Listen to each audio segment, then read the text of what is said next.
Nggak peduli lu harus ngerjain apapun, ngerjain skripsi, belajar buat ujian, ngedit video, ngedesain, nyuci mobil, ngepel, ataupun mandiin kucing, lu pasti pernah yang namanya menunda-nunda sesuatu.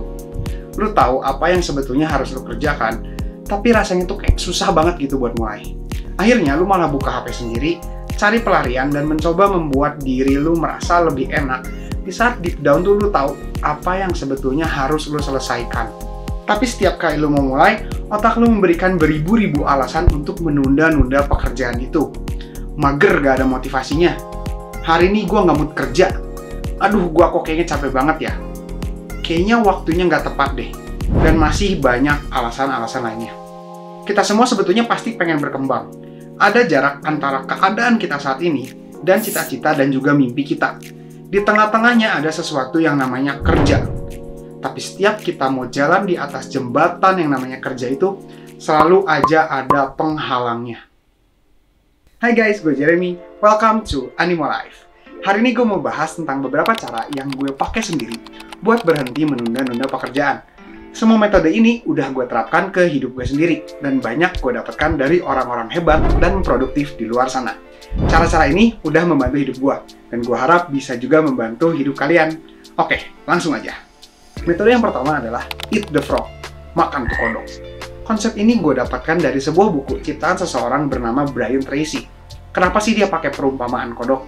Karena kodok itu jijik gitu kan, bikin gak nyaman. Sama kayak kerjaan penting yang harus kita selesaikan hari ini. Bikin gak nyaman, tapi bikin kepikiran juga seharian. Nah makanya aturan tuh simpel banget. Lu cuman harus makan tuh kodok atau pekerjaan yang susah banget itu secepat mungkin di saat lu baru bangun, dan jadikan itu sebuah kebiasaan. Terus gimana kalau kodoknya ada dua? Mulai dulu dari makan kodok yang paling besar. Paksa diri lu sendiri di pagi hari untuk memakan kodok itu atau menyelesaikan pekerjaan yang bikin lu nggak nyaman itu. Kenapa? Karena kalau lu tunda, seharian lu bakal kepikiran untuk menyelesaikan pekerjaan yang walaupun emang malesin, lu tetap harus beresin pekerjaan itu. Waktu lu ngobrol sama orang lain, waktu lu hangout sama teman-teman lu, waktu lu main game, tuh kodok gak akan lepas dari pikiran lu, menghantui lu setiap saat, menunggu lu memakannya. Dan kalau lu tunda memakan kodok itu sampai besok harinya, kodoknya bakal beranak dan jadi dua. Dan kalau pola ini lu lakuin terus-menerus, hari demi hari, tuh kodok lu diemin selama sebulan, di akhir bulan lu bakal kaget kalau lu ternyata harus makan 30 kodok. Mukbang gak tuh? Jadi bantu diri lu sendiri guys. Kenapa nggak makan kodok di saat lu terbangun di pagi hari, supaya lu bisa menjalani hari tanpa ada beban yang ngeganjel. Jangan ditunda-tunda ya guys. Metode yang kedua adalah the 3-2-1 rule. Aturan ini sebetulnya kedengarannya memang terlalu simpel buat disebut sebagai sebuah aturan. Tapi menurut gue pribadi, aturan ini paling berhasil buat gue. Misalnya, waktu zaman gue masih kuliah, gue kan harus beresin skripsi tuh. Gue lagi asik main game nih. Tiba-tiba gue keinget, oh iya, gue harus mulai nyicil skripsi gue. Nah, skripsi gue jadi kodok yang harus gue makan hari itu. Tapi gue lagi main game kan, mager banget kan. Gimana cara gue bisa mulai? Gue cuma perlu ngitung 3, 2, 1, kerjain skripsi. Makan tuh kodok. Memang kedengarannya kayak terlalu simpel ya, tapi memang sesimpel itu guys. Lu cuma perlu mulai, dan jangan biarin otak lu memikirkan berbagai alasan untuk menunda pekerjaan penting itu. Secara teori, aturan ini tuh bisa bekerja karena memicu yang namanya momentum psikologi. Memulai sesuatu kayak skripsi itu kan kedengaran susah banget ya, bikin kita jadi pengen nunda-nunda. Jadi kita mulai dulu dari hal yang lebih mudah, yaitu adalah menghitung dari 3 sampai 1. Siapa sih yang nggak bisa? Siapa coba yang bakal menunda-nunda buat ngitung dari 3 sampai 1? Nah, momentum itu nantinya bakal jadi jembatan yang mendorong kita untuk melakukan hal yang lebih susah, yaitu adalah ngerjain skripsi. Jadi next time dimana lu harus melakukan hal yang kayaknya susah banget buat dimulai, stop mikir guys. Hitung 3, 2, 1, makan tuh kodok. Metode yang ketiga adalah setrum motivasi lu. Kebanyakan dari kita berpikir, kalau sebelum kita take action atau mengambil tindakan buat mengerjakan sesuatu, kita harus punya yang namanya motivasi dulu. Sebelum motivasi ini muncul, kita harus terinspirasi dulu untuk melakukan sesuatu. Misalnya nih, kita baru aja nonton video tentang anak SMA bisnis dropshipping bisa punya penghasilan 20 juta sebulan. Wow! Terus lu jadi terinspirasi untuk belajar tentang dropshipping, dan muncullah yang namanya motivasi. Motivasi buat apa? Motivasi buat belajar tentang dropshipping, motivasi buat bikin toko lo sendiri, dan lain-lain. Nah, itu skenario idealnya. Tapi apa coba yang biasanya terjadi? Lu udah nonton, lu semangat sebentar, terus motivasi lu tiba-tiba jatuh. Nggak jadi deh bisnis dropshippingnya. Nah, sebetulnya konsep motivasi itu nggak terjadi secara linear kayak gini. Konsepnya berbentuk sebuah siklus, dan lu bisa mulai dari mana aja dulu. Seperti yang kita tahu, yang namanya inspirasi dan motivasi adalah sesuatu yang nggak pasti dan nggak bisa kita kontrol. Apa coba yang bisa kita kontrol? Cuma satu, yaitu adalah action atau tindakan kita. Jauh lebih efisien di saat kita memulai dengan action terlebih dahulu untuk menyetrum motivasi dan juga inspirasi kita. Tapi gimana caranya kita bisa memulai sesuatu tanpa ada yang namanya motivasi dan inspirasi? Bukannya kalau nggak ada motivasi, kita nggak akan ngelakuin apa-apa ya? Ada benernya, tapi nggak sepenuhnya benar. Kita melakukan aktivitas dan rutinitas sehari-hari tanpa kita sadari. Sikat gigi, makan, mandi, pakai baju, dan lain-lain.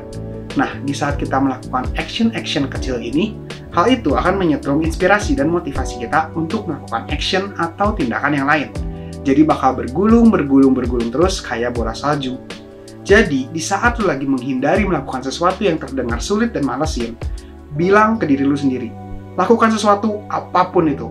Mau beresin baju, mau mandi, mau rapihin kasur lah, yang penting lu kagak diem. Dan biarkan aktivitas itu jadi setrum buat inspirasi dan motivasi lu supaya akhirnya bisa melakukan hal yang lebih besar di hari itu. Yang keempat, bersihkan workspace fisik. Salah satu alasan kenapa kita sering menunda-nunda pekerjaan yang harus kita lakukan adalah karena tempat kerja kita tuh rasanya nggak cocok buat kerja. Otak kita punya kemampuan untuk menghubungkan apa yang kita rasakan secara fisik dengan apa yang kita rasakan secara mental. Jadi, di saat kita berada di tempat kerja yang berantakan dan chaos, itulah juga yang akan terjadi di otak kita. Di saat lu mulai pusing sama kerjaan lu dan kayaknya susah banget buat mulai, perhatiin dulu tempat kerja lu. Udah rapi belum? Udah clear belum? Udah bersih belum? Kenapa? Karena tempat kerja lu juga akan mencerminkan isi pikiran lu dan akhirnya berujung ke kondisi mental kerja lu. Pastikan kalau ada ruang kosong yang cukup dan eliminasi barang-barang yang gak penting dan mengganggu fokus kerja lu. Memang kedengarannya kayak sepele ya, tapi hal ini adalah sesuatu yang sudah dibuktikan oleh banyak ahli psikologi bahwa fisiologi yang bersih akan juga menghasilkan psikologi yang bersih. Tempat kerja yang bersih akan juga menghasilkan pikiran yang bersih. Metode nomor 5 adalah bersihkan workplace digital. Di dunia digital yang memiliki berbagai hal yang selalu siap untuk menghancurkan fokus kerja lu setiap detik, penting banget buat lu memperhatikan lingkungan kerja digital lu. Dan hal-hal ini berbeda sama yang sebelumnya. Hal-hal digital ini akan muncul secara diam-diam tanpa lu sadari sepenuhnya. Notifikasi chat dari temen lu yang ngajak hangout, diskon 30% yang tiba-tiba manggil-manggil, temen Discord lu tiba-tiba ada yang ngajak main game, notifikasi Netflix buat lanjutin TV series, dan masih banyak distraksi-distraksi lainnya. Hal ini rasanya kayak nggak ada efeknya, cuman kayak 1 atau 2 detik mengganggu diri lu yang lagi kerja. Tapi masalahnya, buat kita beneran bisa mengerjakan pekerjaan penting di zaman sekarang, kita butuh yang namanya deep focus atau fokus yang dalam selama beberapa jam. Karena faktanya, manusia itu minimal butuh waktu 21 menit buat mereka bisa mulai 100% fokus sama sebuah pekerjaan. Gimana caranya kita bisa benar-benar fokus kalau kita selalu diganggu selama 1 menit sekali, biarpun gangguan itu hanya kayak 1 atau 2 detik aja. Nggak cuman itu, emang bisa ya lu cuman ngabisin waktu 15-20 detik aja gitu di HP. Biasanya dari buka chat doang, kita jadi buka IG, kita jadi buka TikTok, kita jadi nonton YouTube, dan dari situ nggak tahu kemana lagi. Tahu-tahu 2 jam udah habis begitu aja buat kita main HP. Jadi, salah satu cara untuk mengobati penyakit menunda-nunda pekerjaan kita adalah dengan mengeliminasi semua hal yang berpotensi untuk membantu kita menunda-nunda. Teknologi atau HP bisa membantu produktivitas kita, tapi bisa juga menghancurkannya. Lu bisa pakai itu buat bikin konten, beresin pekerjaan kantor, nyatet pelajaran, dan masih banyak lagi. Tapi lu juga bisa pakai itu buat menghabiskan waktu lu berjam-jam tanpa lu sendiri sadari. Jadilah tuan atas HP lu. HP lu cukup jadi budak aja. Jangan mau diperbudak sama HP lu sendiri. Metode yang keenam adalah hadapi gangguan lu sebelum bekerja. Nah, yang satu ini adalah tips yang bisa lo lakuin di saat itu HP bener-bener gak bisa lepas dari pikiran lo. Ingat, jangan pakai tips ini kalau nggak terpaksa ya guys. Biasanya gue sendiri memakai tips ini di saat gue udah berhasil memakan kodok terbesar gue hari itu. Dan pekerjaan penting gue udah beneran selesai. Tapi masih ada kodok-kodok atau pekerjaan-pekerjaan lain yang lebih kecil yang harus lo kerjakan.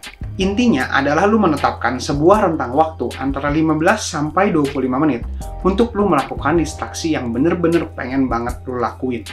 Baca komik, nonton anime, nonton series, buka TikTok atau apapun itu, kadang kita juga butuh pelarian sebelum menghadapi sebuah pekerjaan yang dirasa sulit. Tapi, jangan sampai pelarian itu mengganggu pekerjaan kita. Biasanya yang kita lakukan adalah seperti ini. Kerja berapa lama? Bosen, main HP. Kerja berapa lama? Bosen, main HP. Balik lagi kerja, bosen, main HP. Balik lagi, dan seterusnya. Cara ini nggak efektif dan pastinya membuat kita susah banget buat bisa fokus sama pekerjaan kita. Kenapa? Karena kita beristirahat secara spontan dan bukan intensional. Kita istirahat secara nggak sadar, bukan karena disengaja. Nah, kita harus bisa membuat pekerjaan dan istirahat kita bersifat intensional, terencana, dan terukur. Misalnya, lu set 20 menit buat lu istirahat atau pelarian, terus lu tentuin lu mau ngapain aja.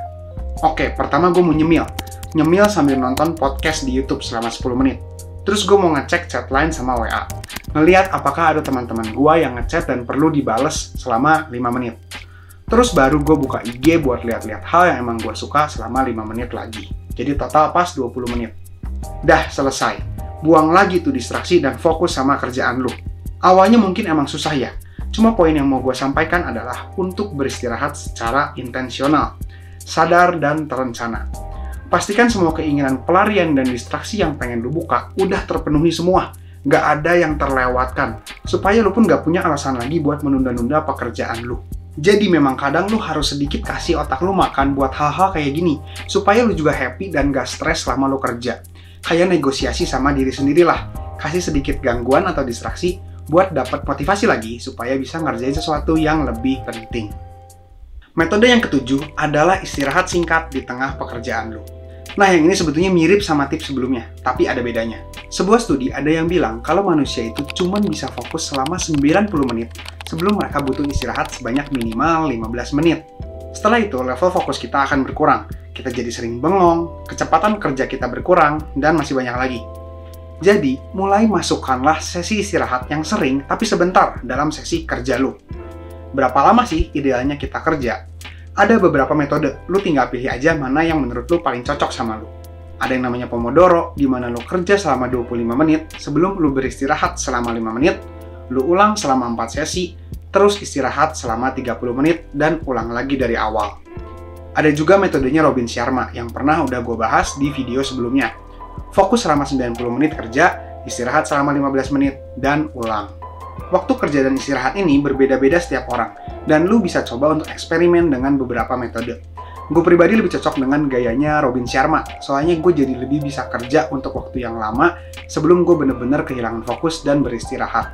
Nah, yang penting itu sebetulnya bukan durasinya, tapi cara lu melakukannya. Di saat lu kerja, pastikan lu melakukan yang namanya deep work. Kerja tanpa distraksi dan gangguan. Cuman lu dan pekerjaan lu berdua. Dan yang membedakan ini dari tips sebelumnya adalah cara istirahatnya. Kalau lu kerja di layar, kayak ngedesain di laptop atau bikin planning sosmed di HP misalnya, jangan istirahat dengan sesuatu yang menggunakan layar lagi. Mata lu bakal capek dan istirahat itu nggak akan ada artinya.